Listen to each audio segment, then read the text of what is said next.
The Richard and Judy Book Club, exclusive to WHSmith. Do you ever feel like you've, lived this whole life before? Oh, where you're concerned, often. Thank you. And every time a pleasure, though, with me, Jude. Well, this week, actually, that's as in spelt yes, darling. Well, this week we meet a man who's on his deathbed for the 11th time. I wore a hospital gown designed for sterile humility. She, bright blue school uniform and a felt cap. She perched on the side of my bed, her feet dangling off it, and peered into my eyes. The first 15 lives of Harry August coming up next on the Richard and Judy Book Club, exclusive to WHSmith.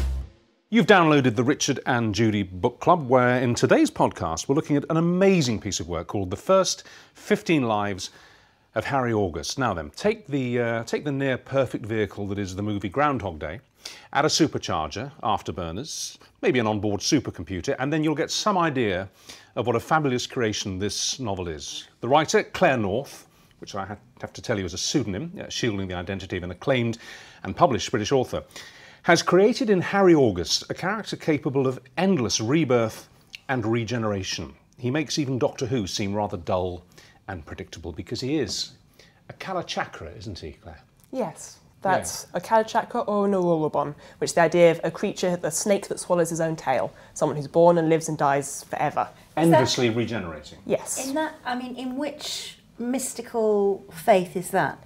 There's quite a lot of faiths where that crops up. The Kalachakra, I think, come from a Buddhist tradition. Yeah. But in the Buddhist tradition, when you're reborn, you move forward in your lives, whereas in the case of Harry August, he's just stuck, more or less, going through the same life over and over again. Yeah. And I think the Aurum is a Greek idea. There's lots of traditions where the idea of resurrection keeps cropping up. And it's not, certainly in the case of Harry August, it's not just a simple question of reincarnation.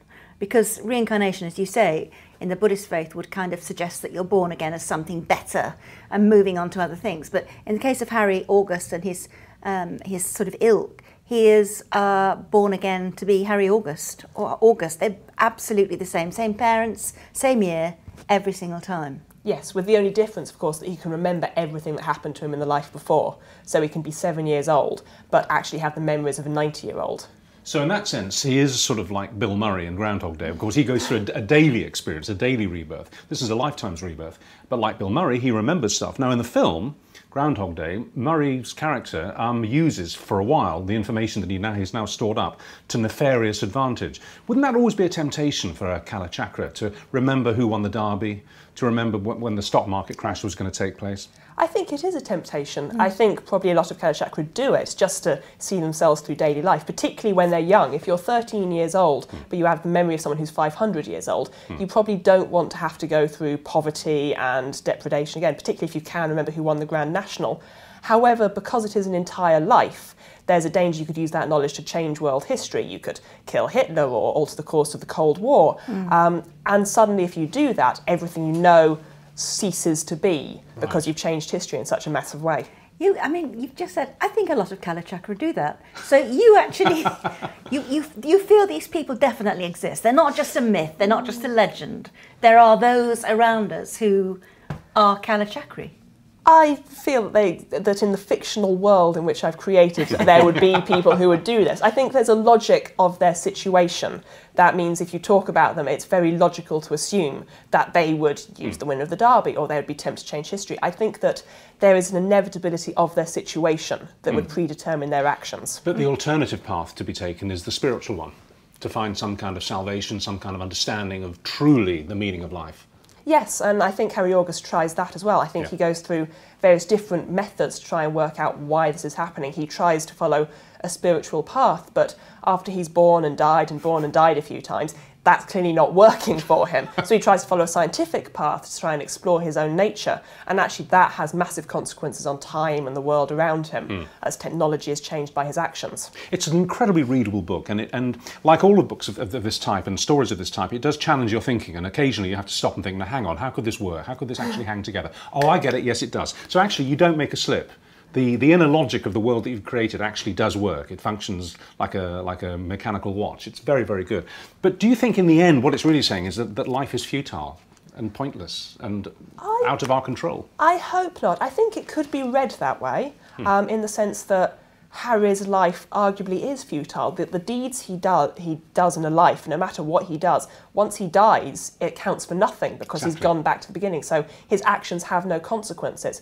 But on the other hand, I'd argue that his actions, he eventually also chooses to follow a path that honours humanity. He decides that my actions may have no consequences for me, but I can still respect humanity as a species and think about the people who might be affected by me. I may not live to see the consequence of my actions. I may always die and the universe may always reset, but I choose to believe that somewhere there is a universe where my actions have a consequence and therefore they should be actions for the better. But So as the author, I mean, would you, in your own head, were it possible, like to be one? I don't think so, to be honest. I think it would be a ghastly experience. I remember being 15. I never want to do that again. I also think that there's a certain sadness to knowing that you're going to see people you love die and you're going to be born again and they're not going to remember what you had. I think there's a great deal of sadness to that, and there's a great deal of opportunity too. But if you go through life without the ability to die, then the question becomes, what do you live for? What do you strive for? And I don't think I'd want to go through that. However, you are absolutely free of the great fear that stalks us all, particularly as we get older, and you're very young, you're still in your 20s, and that is the fear of death. There is no need to be frightened of death if you're a Chalahakra. Well, there is if you know it's happening again and again and again. I think that there is a reason to be scared of death, in the sense that death is the end of that particular experience, the life you've lived. It's the end of the friends you've made and the loves you've had. It's the end, not so much of life, it's not just a biological process, it's the end of the living you've made for yourself. And I think actually that's a fairly human thing for us. I think I personally am very young. I don't necessarily fear dying. I fear my loved ones being left behind. I fear things I haven't achieved. I fear not living. And I think that's true for the Kalachakra as well as for us. And in writing it, I said as a reader, constantly one stops and thinks, hang on, does this work? Does that bit? Yes, that connects, that's fine. That's allowable under this sort of scheme of things that you've drawn up, you've imagined and invented. Did you find writing it, you had to stop sometimes and think, hang on, could this possibly work in this way? Yes, it could, because, you know, there's this inner logic to the storyline. I had to be quite strict about the rules. I spent probably a longer time just thinking about the basic rules of this one than I do with most books. And I kept spreadsheets following the mathematics of it all, and kind of Did you? I really had to keep spreadsheets by the end. Not because it's particularly complicated in terms of the storytelling, but just to make sure I didn't break any of my own rules. Okay. So yes, once you've established the rules, you absolutely have to stick to them. Have you read The Time Traveller's Wife by Audrey Niffenegger? I haven't, to my sorrow. It's just with the way you were talking about writing. Because hers, again, is a very complex novel which shifts between periods of time in people's lives. And to keep track of it all and where she was, she apparently actually covered the entire walls of her study with Post-it notes. And I can imagine that, in a sense, when you're dealing with something as complex as a time flow like this, you would need to do that. Do you find that a satisfying way of writing, or does it get on your nerves? I am someone who has been known to cover my wall with Post-it notes in a slightly maddening way for anyone who comes to my house. I actually find that with a story like this, the difficulty is about paring back what you do, because a character like Harry August, who lives through the entire 20th century, could do so much and see so many things that the choices become not so much about what he could do, but what you're not going to let him do in the story. And so the way you actually control the story and stop it just spiralling out of control is by thinking not so much about the events he's going to live through, but the emotional story he's going to live through. That gives you the narrative you follow, and the events within it are slave to that. Now, I can see from my sort of Google searching that you've written under 3 different names now. Your real name, this nom de plume, and another one. Why? Why do you hide behind fake identities? I don't know if it's fake identities so much in the sense they're all me. I started writing when I was very young. I started writing when I was 14 years old, and then I wrote as me, which is Catherine Webb, as the real me. And I wrote, I think, about 8 books under that. But obviously I was growing up. 8. 8, yeah. I got out more of the house than that. I've been just born again. But I was growing up while doing all of that. So by the time I was 20, 21, I was starting to write in a different style because I was becoming a different person. Of course, yeah. And so as I was writing a different style, I acquired a different name simply to mark out the books I'd written before from the books I was writing now. And I became Kate Griffin, which is my other pseudonym.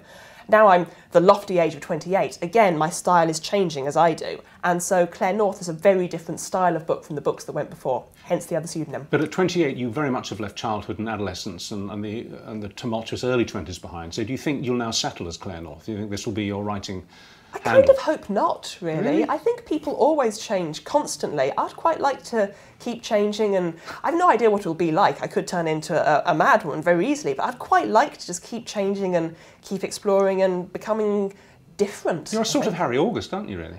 I hope not. Well, listen, it's an extraordinary tour de force, deeply satisfying to read, a great beginning, middle and end, which is all you can say about a novel, and something very different. I mean, I mentioned Groundhog Day, that was just as a point of reference really to people listening to this, but it goes much, much deeper than all of that. It's very religious in times. Thank you. Congratulations, wonderful. Yeah, book. Thank you very much. Fascinating work. Thank you, Claire. Enjoying the show? Why not be part of it? And tell us what you're reading on Facebook/Richard and Judy Book Club. The book I've read is The Rosie Project by Graham Simpson, and I just absolutely loved it. It was a pleasure from start to finish. You could tell when you were reading it that some of it had been written like a screenplay, because some of it came across like it would be marvellous if you're watching a film or a TV programme where that sort of thing was happening. But that didn't ruin it for me. If anything, it made it easier to imagine. There are a few scenes in particular where I thought, wow, this will be great in a movie. I don't usually gush about books like this, but I thought Don, who's the central character, was extremely funny and extremely endearing, and I had a really good picture of him in my mind. If they do make a film out of it, I might struggle, I think, because my picture of him was quite clear. So the most recent book that I've read that I've really, really enjoyed was Heroes and Villains, which is part 2 of the Road to Hell trilogy, which is a new science fiction and fantasy series. And it's a really, really interesting read. It's sort of this dystopic idea of humans against humans after this storm rips through London, and some people end up changing and altering, so they've got powers, and it's how everyone deals with that. Very British superhero fantasy idea. And you can really tell that the author, R.D. Ware, is just such a fan of these particular elements because it's so clear in the writing. It's just absolutely fantastic. I highly recommend it for something to read on holiday. I'm Claire North. I'm the author of the first 15 Lives of Harry August.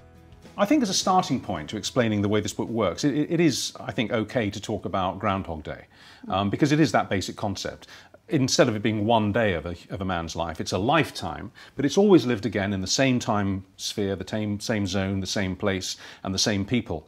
But the opportunities to behave differently as that individual, and therefore make other people behave differently, are infinite. So in that sense, it is comparable to a very clever film, but this is a very, very clever book. And I found from time to time, you had to stop and sort of think, hang on, does this interconnect? Does this piece of description and logic within this weird world of this man who's endlessly reborn, does it work? Does it connect? And it always does. She never slips up. She never makes an error in the essential inner logic of this weird existence. I thought that Claire said, when I said, would she like, I mean, we're talking about this weird group of people which exist in Buddhist myth and reality. Kalachakras. I absolutely don't think they do in reality, but never mind. In legend, they are. Do you know, I knew you were going to say that, Judy.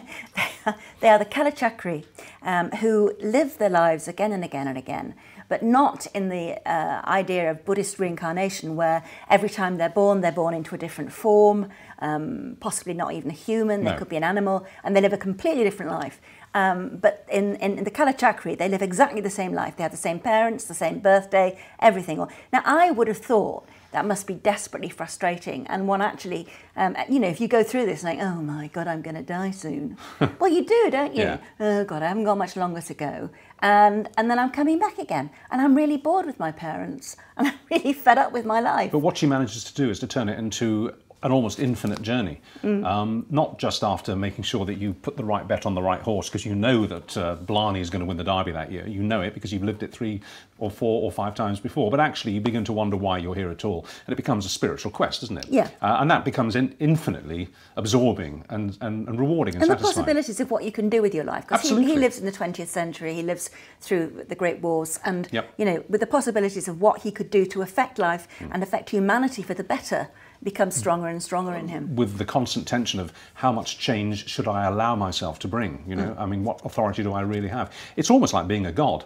But anyway, it's a wonderfully put together story. All those ideas and concepts we're discussing are part of a proper novel's narrative, and it's a great success. And well, we both absolutely loved it, didn't we? Anyway, that's what we think. What do you think?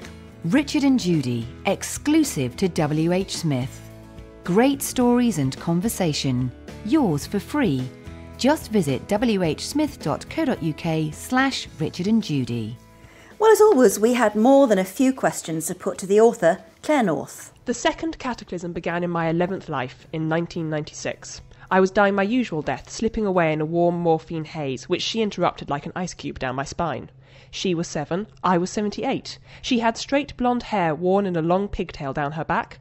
I had bright white hair, or at least the remnants of the same. I've been writing for a long time. I started when I was 14 years old. I think I mostly started because it was something to do in my summer holidays. I'm an only child. I didn't get out much. I spent most of my childhood in the library, which I loved. And there came a point where I realised I'd read the entire section of the fantasy library. And it seemed like a good idea, therefore, to start writing my own books, just to keep myself happy and occupied. Her German was Berlin High, but she could have addressed me in any language of the world and still passed for respectable. She scratched the back of her left leg, where her white knee-length socks began to itch from the rain outside. While scratching, she said, "I need to send a message back through time, if time can be said to be important here. As you're conveniently dying, I ask you to relay it to the clubs of your origin, as it has been passed down to me." I don't think I really have a writing routine that I ruthlessly follow. I write when I want to write, because I think if you're happy with what you're writing, you'll write better. Sometimes I've been known to force myself into sitting down and staring at a page, but the words that come out tend not to be as good. It's what I do to relax, which makes it easy, and means it's not necessarily something I have to discipline myself over. I'd say always write what you love. It's very tempting to sit down and write what you think other people will like, and that makes it harder to write, it makes it harder to write well. If you write what you love, then you'll find your own natural rhythm, and it will become easier, and you'll get more confidence with it, because it will be better, and confidence and goodness kind of become a self-perpetuating circle. So that would always be my advice: write for your own joy. When I see my books on the shelf at WHSmith, I do get very excited. I may giggle, I may go wee quite a lot. "The world is ending," she said.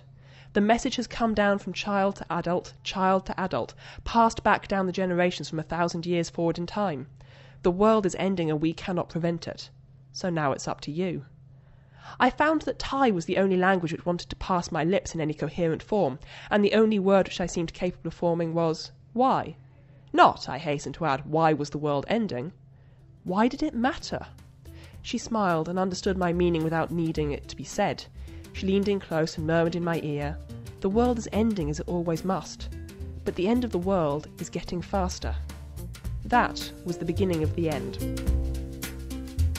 Coming up next on the Richard and Judy Book Club, exclusive to WHSmith. An experienced novelist coming up next time.